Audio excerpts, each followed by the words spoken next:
Have you ever been in the middle of an argument with someone you love and felt a strange sense of déjà vu?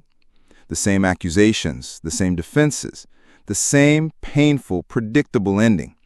It's as if you were both actors, trapped in a terrible play you never agreed to be in, forced to repeat the same lines night after night. What if I told you that you were not alone in that room? That there is a third, unseen party present in almost all of your conflicts? A silent puppet master pulling the strings of your reactions, fueled by the ghosts of your past. This unseen force is your shadow. The great psychologist Carl Jung taught that our most intimate relationships are the primary stage where our unhealed wounds come out to play. The parts of ourselves that we have disowned, our neediness, our rage, our deep-seated fears do not simply disappear. We unconsciously project them onto our partners. We end up fighting not with the person in front of us, but with the reflection of our own inner demons in the haunted mirror of our relationships. Today, we are going to turn on the lights in that haunted room. This is a deep and courageous dive into relational shadow work. We will explore the powerful concept of shadow projection.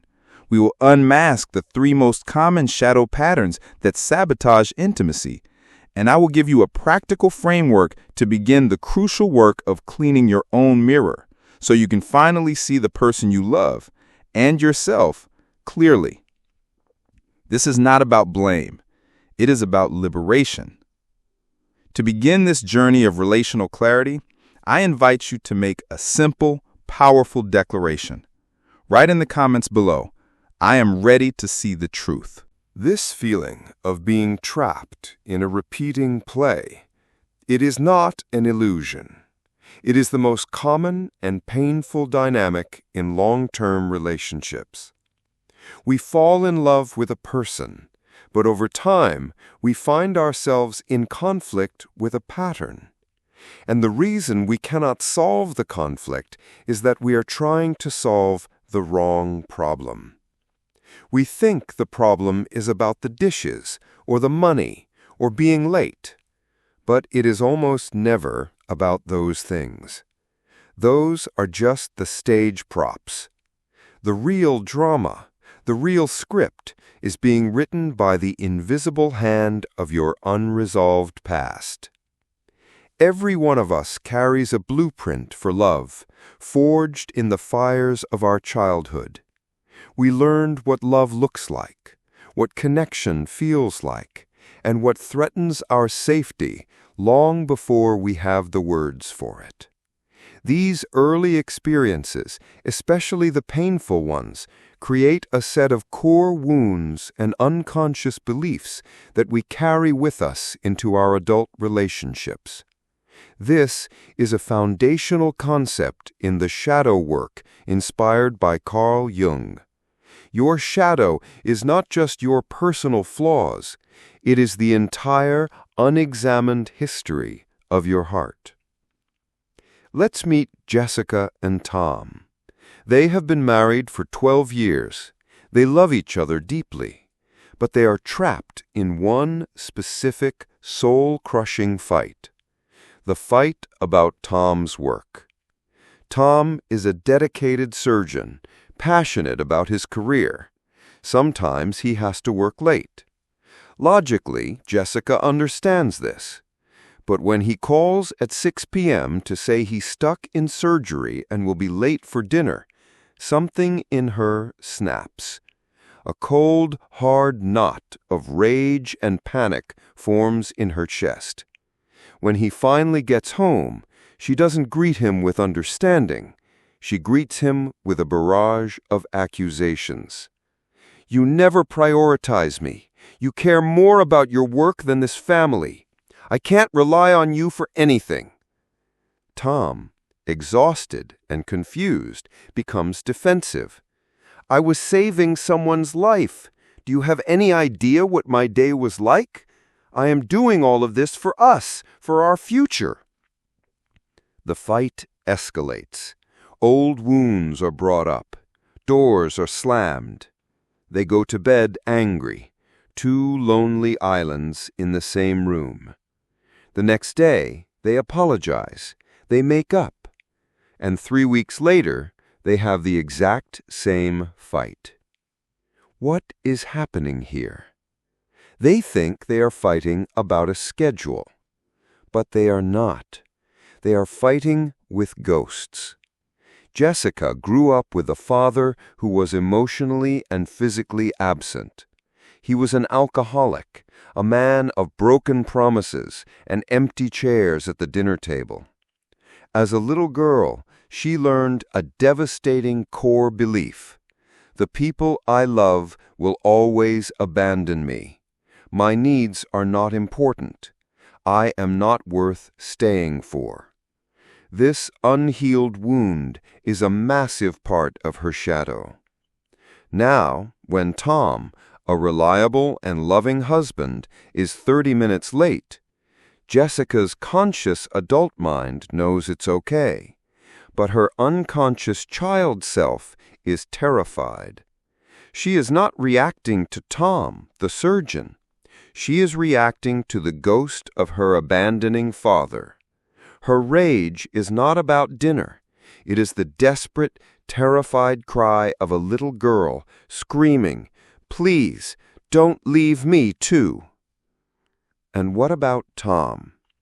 Tom grew up with a hypercritical, controlling mother. Nothing he ever did was good enough. Every achievement was met with a "but." His core wound, his shadow belief, is, no matter how hard I work, I will always be seen as inadequate.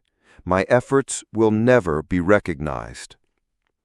So when he comes home a hero in his own story, having saved a life, and is met not with appreciation, but with accusations, his conscious mind is arguing with Jessica, but his unconscious child self is hearing the ghost of his mother.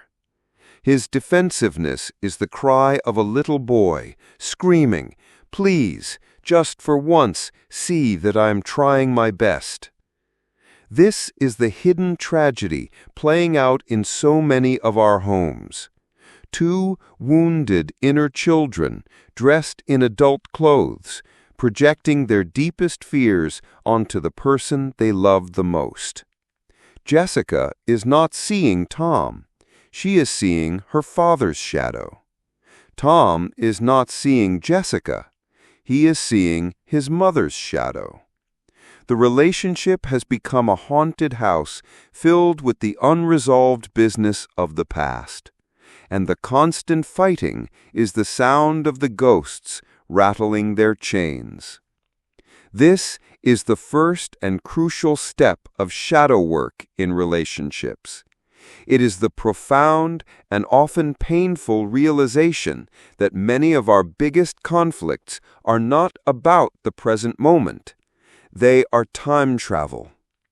A seemingly small, present-day event, a late arrival, a critical tone of voice, a moment of distraction, acts as a key that unlocks a dungeon from our past, releasing a powerful, unprocessed emotion from a time when we were too small and helpless to handle it. These intense, disproportionate emotional reactions are the telltale sign. When the emotion feels far bigger than the event that caused it, you can almost be certain that you are not in a fight. You are in a flashback. You are not arguing with your partner. You are wrestling with a ghost. And you cannot win a fight with a ghost until you have the courage to turn around, look it in the eye, and ask it what it has come to teach you. This act of unconsciously placing our own inner demons onto our partners has a name in Jungian psychology. It is the single most important concept to understand if you want to heal your relationships. It is called shadow projection. Imagine your partner is a blank movie screen, and deep within you, in the darkness of your unconscious, is an old, dusty film projector. This projector is loaded with all of your unhealed wounds, your unmet needs, your disowned traits, your shadow. When your partner does something that even remotely reminds you of that old film, the projector turns on, and it projects the movie of your past all over the blank screen of your partner in the present. You are no longer seeing them. You are seeing your own movie. You are reacting to a ghost. This is the essence of shadow projection. As Carl Jung taught, everything that irritates us about others can lead us to an understanding of ourselves. That intense, irrational irritation, that disproportionate anger or fear is a signal. It is a flashing red light telling you that you are not seeing reality. You are seeing a projection. This is a core component of relational shadow work, learning to recognize your own projections. While our individual movies are unique, the characters our shadows play tend to fall into common archetypal patterns. Let's unmask 3 of the most common shadow roles that sabotage intimacy. The first is a familiar one, the critic and the judged. This is a toxic dance that often emerges from the shadow of perfectionism and the wound of inadequacy. The person with the critic shadow, like Tom's mother, learned that love and safety are conditional. They are earned through flawless performance. So they project this impossible standard onto their partner. They become the harsh judge, constantly pointing out flaws, correcting mistakes, and trying to improve the person they love. Their criticism is a misguided attempt to control the world, to make it safe and predictable, just as they tried to do as children to earn love. The person on the other end, the person with the judged shadow, like Tom, grew up feeling they could never be good enough. So when their partner offers even a mild suggestion, they don't hear a suggestion. They hear the booming, condemning voice of their past. Their defensiveness is not about the present comment. It is about the lifetime of feeling inadequate. The critic projects judgment. The judged receives condemnation. And in this dynamic, there is no room for intimacy, only a courtroom. The second common pattern is the victim and the persecutor. This pattern is born from the shadow of powerlessness. The person with the victim shadow carries a deep, often unconscious belief that they are helpless, that the world is against them, and that their needs will never be met. In a relationship, they project the role of the persecutor or the villain onto their partner. Their partner's actions are constantly interpreted through this lens. A partner who needs a night alone is not just taking space, they are abandoning the victim. A partner who makes a mistake is not just human, they are intentionally trying to hurt the victim. The victim uses a language of blame, of helplessness, of you always and you never. This is not to say their pain isn't real, it is. But the story they tell about their pain is a projection. It casts their partner in the role of the aggressor, which, ironically, is a powerful way to control the relationship through guilt. The third and often most destructive pattern is the controller and the controlled. This dance is fueled by the shadow of a deep, primal fear of chaos and abandonment. The controller learned in childhood that the world is a terrifying, unpredictable place. The only way to feel safe was to control everything and everyone. Their controlling behaviors, checking their partner's phone, dictating their schedule, micromanaging their choices, are often disguised as caring. I'm only doing this because I love you. But it is not love. It is fear. It is the desperate attempt of a terrified inner child to create a predictable world, to prevent any surprises, because in their past, surprises always meant pain. The partner on the other end, the controlled, often has a complementary shadow. Perhaps they grew up with an overbearing parent and learned that love means surrendering their own will. So at first, the control feels like safety, like being cared for. But over time, it becomes a cage. Their own life force begins to dim. They feel suffocated but are too afraid to leave because their shadow has equated submission with love. The critic, the victim, the controller. These are the roles your shadow forces you to play. They are the unconscious scripts that keep you trapped in that same terrible play night after night. The radical act of shadow work is to have the courage to stop the play, to turn on the house lights, and to realize that the villain you have been fighting on stage might just be a projection from your own inner movie. This realization is the first step towards freedom. It is the moment you stop trying to rewrite your partner's lines and start the holy work of rewriting your own. To see your own projections is a moment of profound and often uncomfortable awakening. The immediate temptation is to feel shame, to blame yourself for the toxic dynamics. But this is just another trick of the shadow. The goal of this work is not to find a new person to blame. The goal is to reclaim your power. You cannot change your partner. You cannot erase your past. But you can learn to stop projecting it. You can learn to clean your own side of the mirror.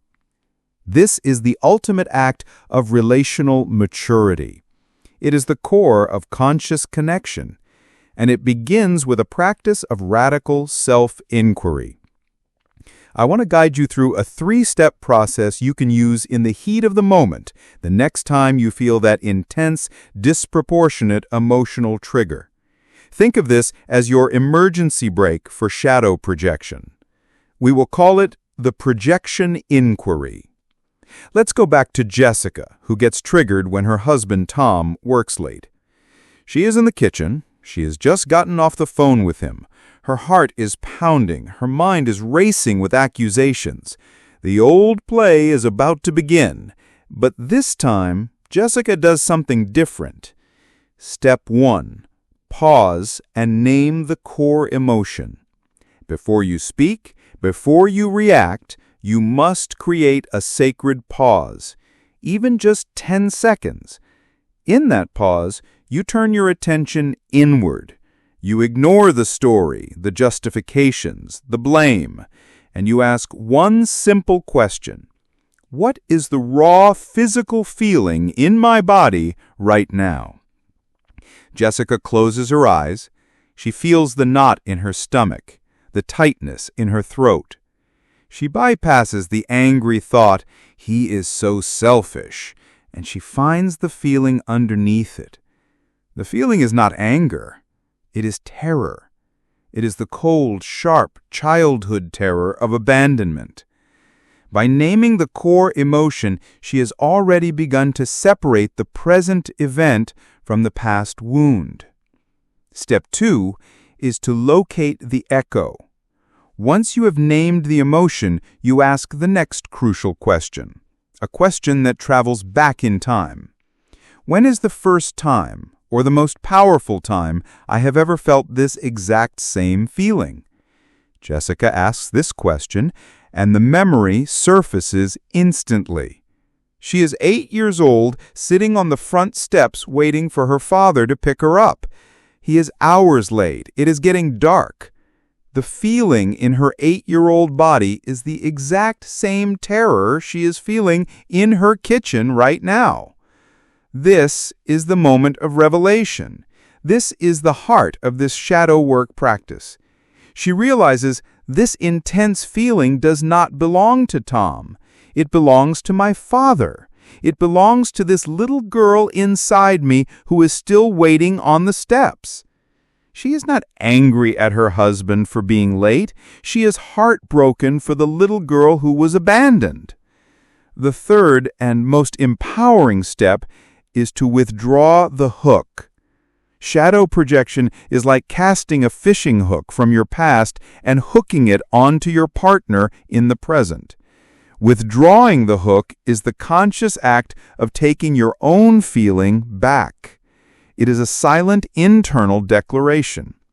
Jessica says to herself in the quiet of her own mind, "Tom is not my father. This is not 1985. This feeling of terror is mine. It is an old wound, and I am the adult in the room now who can take care of it." This act of withdrawing the projection does not mean Tom's behavior was perfect. It does not mean you cannot have a conversation with him later about schedules and communication. But it completely changes the energy of that future conversation. Because when Tom walks in the door, Jessica is no longer a wounded 8-year-old child waiting to attack a stand-in for her father. She is a 42-year-old woman who can greet her husband, a man she loves, and say from a place of calm, centered clarity, "I'm so glad you're home safe. I had a really strong emotional reaction to you being late. It's my own stuff to work through, but I'd love to talk with you tomorrow about how we can communicate better on these long days." Do you feel the universe shift in that response? The old destructive play has been canceled. A new, conscious, and intimate one has just begun. This is the radical power you hold. By doing your own inner work, by learning to recognize and withdraw your own projections, you single-handedly change the dynamic of your entire relationship. You stop asking your partner to heal the wounds of your childhood, and you start taking on that sacred, powerful role for yourself. You become the wise, loving parent to your own inner child that you always needed. This is the path Carl Jung illuminated, a path where our relationships stop being a battlefield for our shadows and become a school for our souls. The curriculum is challenging, the lessons are deep, but the reward is the possibility of a connection based not on the ghosts of the past, but on the authentic, messy, beautiful truth of who you both are right here, right now. Today, we have stepped behind the curtain of our relationships. We have dared to look at the invisible strings that pull at our hearts. We began by acknowledging the painful déjà vu of our repeating conflicts.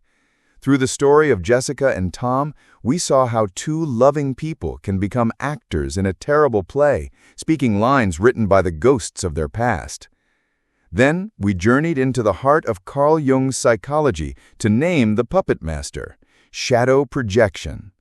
We learned that our partners are often just blank screens upon which we project the movies of our own unhealed wounds. We unmasked the 3 most common shadow roles that sabotage love: the dance of the critic and the judged, the drama of the victim and the persecutor, and the prison of the controller and the controlled. And finally, we transformed this awareness into a powerful practice of liberation.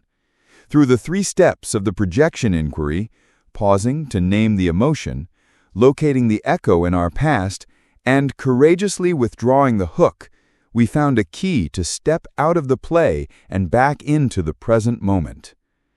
This is the radical, empowering essence of relational shadow work.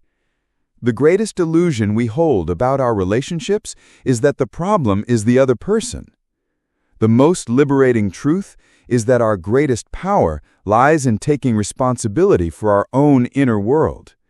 This does not absolve our partners of their own work, but it frees us from the exhausting, impossible task of trying to change them. You cannot clean their mirror. You can only clean your own. And when you do, you give them the greatest gift you can possibly offer. The gift of being truly seen, perhaps for the first time, not as a ghost from your past, but as the whole, complex, imperfect human being they actually are. This work is not easy. It requires the courage of a warrior and the compassion of a saint. but it is the only path to a love that is not just a fantasy or a trauma bond, but a conscious, evolving partnership. But this phenomenon of projection, it doesn't just happen in our romantic relationships. We project our shadows onto our bosses, our friends, our children, and even onto entire groups of people. It is one of the most powerful and often destructive forces in the human psyche. Why do we do it? What is the deeper psychological function of seeing our own unacknowledged flaws in others? How does understanding the mechanics of projection on a deeper level give us the key to greater empathy and a more peaceful world? That is the fundamental and fascinating territory we will chart in our next conversation as we explore why we project our shadow onto others. For now, your invitation is to take the first step in becoming a conscious participant in your own relationships. It is a commitment to seeing with new eyes. To honor this commitment, I invite you to share a courageous acknowledgement in the comments below. You do not need to share any details. Simply complete this sentence. The shadow pattern I am willing to look at in myself is it the critic? The victim? The controller? By naming it, you are turning on the lights. You are taking the first step out of the haunted house of the past and into the clear, bright, and infinitely possible reality of the present.